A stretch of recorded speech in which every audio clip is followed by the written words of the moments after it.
So the big question is this: how do investors like us who don't have a PhD in finance or millions to start investing, how do we grow our bank accounts to build real savings and retirements and yet still have the time to do what we really love?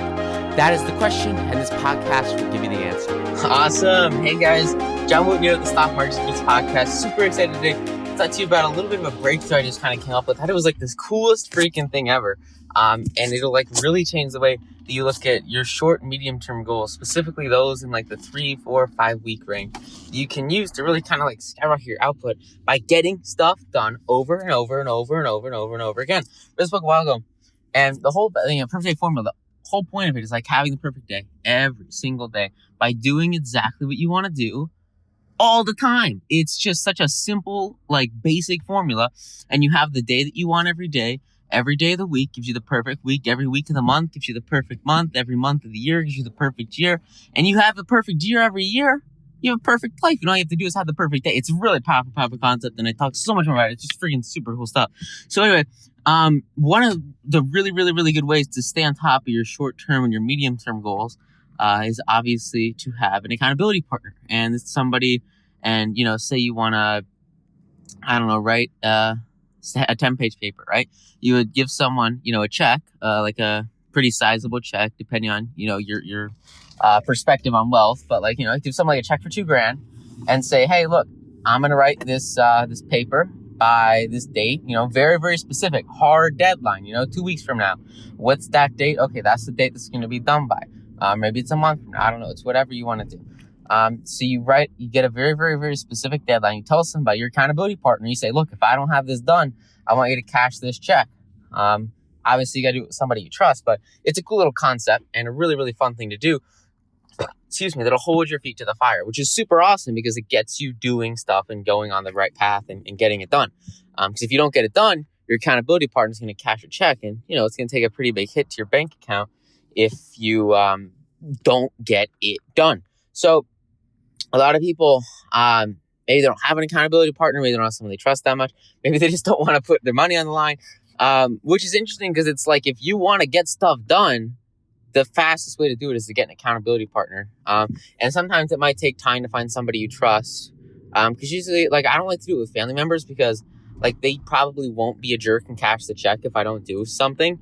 So I definitely will, like, do it with, like, a friend who, like, will seriously cash that check if you don't do it. Because that's really going to be the one thing that makes you do it. Because if you don't take the deadline seriously, then it's not going to have a big impact on you.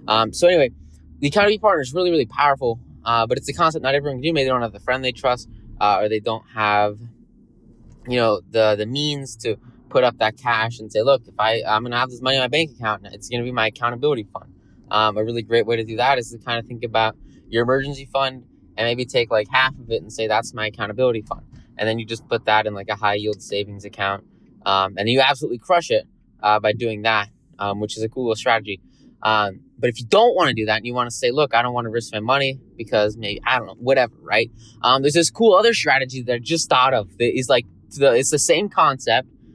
Except instead of losing money when you fail at your goals, you lose face. Now, face is so important. And this idea of how you look to other people and how you come across in society, really like the fundamental backing of this is the idea that like you care about your outlook on the world. You care about what people think about you. And, you know, I'm always talking about like, look, don't care about what people think about you. It doesn't matter. But, you know, deep down, most people care about what people think about them, or else, you know, why would we buy expensive clothes? Why would we try to show off with jewelry? I mean, like all this crap, like this. Oh my God, that's so cool. So there's like a ginormous party, like over at, I don't know where that is, but they're like have a big market and there's like probably 10, like a couple, like 100 families there. All just like shopping for pumpkins. Like, why do you think they're shopping for pumpkins? Probably to have fun. Sure. You know, carve it with your kids. But to a certain extent, part of that is space. This idea that like you want to look good in the neighborhood. You don't want to be the one house that doesn't have a pumpkin, you know? And it's this whole idea of like keeping up with the Joneses. But more importantly, it's building up your social figure. That's a really, you know, deep-rooted psychological necessity, is this idea that you want to be accepted by society, and you want to have success, and you want to feel connection with people. And so, face is like the representation of that, because face is your social standing, your, what people think about you, your persona. All right. And that's super, super important. And people will do a whole lot to save face. And a really, really powerful negotiating strategy, right, is to save face, make people look good. People want to look good. And me too, you too, right? Everyone wants to look good. Everyone wants to build face. So here's the thing. You see, for most people, it's like the same hairdresser, every 3 weeks, 4 weeks, month. I don't know, just whatever your schedule is, 6 weeks, whatever. You go to the same place over and over and over, and you have the same hairdresser. And at a certain point, you start building a relationship with them. And so here's this cool strategy: is use your hairdresser as your accountability partner. Now, here's the cool thing with this. First of all, you can kind of, try to get on a schedule or whatever, but you got to have a pretty regular interval of haircuts. So you're going to start to kind of look like, oh God, who has long hair? I don't know who has long hair. I have a friend, his name's Patrick. He's got long hair. He's a pretty cool guy, so I'm talking about Patrick. So you're gonna start to look like Patrick with some super, super long dude hair. Or if you're a girl, like I don't know, really, man. I haven't had much experience with that, with having female hair. But at least for guys, you got to go to the hair cutter pretty regularly, and it's like, if you're going on a schedule, all of a sudden, that schedule becomes your accountability schedule. You go to the same person every single time, and you say before you leave, like last time, I told my hairdresser, hey, super cool stuff. We just met. She was like, oh, you have a book? And I'm like, yeah, it's pretty freaking fun. I love stocks, man. And so I'm like, I'm working on the website and the sales funnel right now, and I want to have all the copy done. I go this time. What do you think happens? I have all the copy done, all the written copy, and then tomorrow doing the video sales letter. It's going to be freaking awesome. So like, I got it done, not because I gave an accountability partner that idea, but because I gave it to the hairdresser, right? And I really wanted to save face in that relationship and make myself look good. And the way you do that is by accomplishing your goals. So like, these hairdressers, they'll see like probably, dozens, hundreds of people, right? And so like to them, like I don't know how much they really care about me. But to you, you have one hairdresser, and that person matters in your life. And so because of the internal significance you attribute to that figure, at least if it's a pretty regular figure, or even if you go somewhere, like I'm pretty sure that I have different people, there's like obviously different people that cut your hair, but like just think of the environment as an accountability checkpoint. And now all of a sudden you like tell the person, like, so today, like I was like telling them what my goals were in the next, 6 weeks for what I want to get done with the book and what I want to get done with the video trainings and all the micro continuity. And it's super, super exciting and awesome stuff. And I'm like, this is what I want to do. This is what I'm working on. And now I'm going to get that crap done, because if I don't get it done, I'm going to be ridiculed by the whole haircut place, right? And you don't want that, right? You want to save face. You want to look good. And so you'll be pushed harder and harder and harder to get those goals done, to get those achievements accomplished. And it's just a really, really, really powerful way to use public oversight as a way to push you to get your goals done and make it freaking happen. Really powerful concept. You don't try to check to somebody. You don't have to, lay down your hard-earned cash. All you do is verbally, or like, because the minute that you say you want to do something and write down that you want to do something, like it's 10,000 times more likely to happen. And by telling other people, that just further ensues the goal. I remember, it was about like November, early December, years ago. And well, I guess it was probably I guess that was last year, right? Yeah. Anyway, I was just finishing up 9 to noon, finishing up the manuscript and writing some of the last chapters of the book. And like, it was freaking tough, man. It's hard to write. It's hard to write a book, especially. But I was like, like 300 pages into it, so I wasn't about to quit. And what, besides the idea of like all the people that the book was going to help, and like how it was going to help people build real savings and retirements, and how it's the coolest thing ever, and like personal finance and investing are the best, woohoo. Besides all that great stuff, the one thing that was really, really, really, really helpful in pushing me, because I was writing like 4, 5, 6 hours a day, like, and on the weekends it's like 15 hours a day. Like I was going hard, dude. Because it's a pretty freaking insane book. I don't know, man.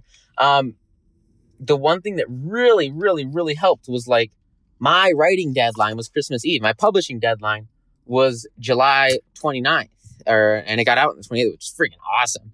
And like every single time I saw someone at school or a good friend or a close friend, or just anybody, because it got around pretty quick that like I was about to publish and like everyone was like, oh, how are you doing on the book? Are you done? Are you done? Oh, you're going to get done on the 29th. How's it going? You're going to get done by Christmas Eve. How's it going? What's going on? And now all of a sudden you have like an entire army of, friends and colleagues that are all of a sudden pushing you to get crap done because you have public accountability. And if I didn't publish on date, first of all, there was like a giant influx of sales, which was sick as soon as I published. Because like hundreds and hundreds of people were like, whoa, dude, he published. And then they like just it was freaking sick. But like more importantly than that, like if I didn't get it done and I stick those goals that I had publicly stated, I look like a total idiot, right? And so that's the same idea behind this haircutter, or this, this haircut mentality of publicly declaring your goals. Because now, even if it's just like, someone cutting your hair, like just like seemingly menial and tiny thing, like that creates this insight in your mind that like, you will do this. And as soon as you have that, as soon as you have anybody publicly, like it's not private, like if I tell my mom, hey, I'm writing a book, like, dude, my parents didn't give a shit. Like they didn't care. I mean, I don't know. That's kind of harsh to say, but like, I don't know, man. I heard a lot of crap from a lot of people when I was writing the book, like, oh, you can't write a book. And I don't know. It's just a lot of stuff. But where I got the most motivation wasn't really from like, family, but it was like just public people, not even necessarily like close friends, just like people that I knew or that had like any kind of close public connection with me. Them holding you to the fire. Eventually they became my clients, right? Like the people that you're going to give you money, like the marketplace will hold you to it.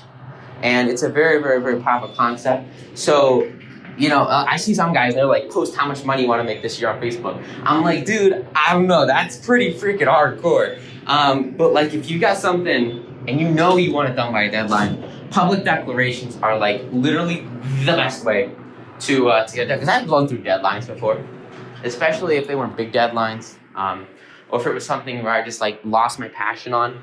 And every single deadline I've ever failed with, at least short-term deadlines, it was because I didn't have public accountability. I had maybe 1 or 2 or 3 people that would know if I didn't hit this deadline. And that didn't put the pressure on me. It didn't make it happen. But every time I had at least 10 people publicly know my deadlines and my goals, it freaking happens like that.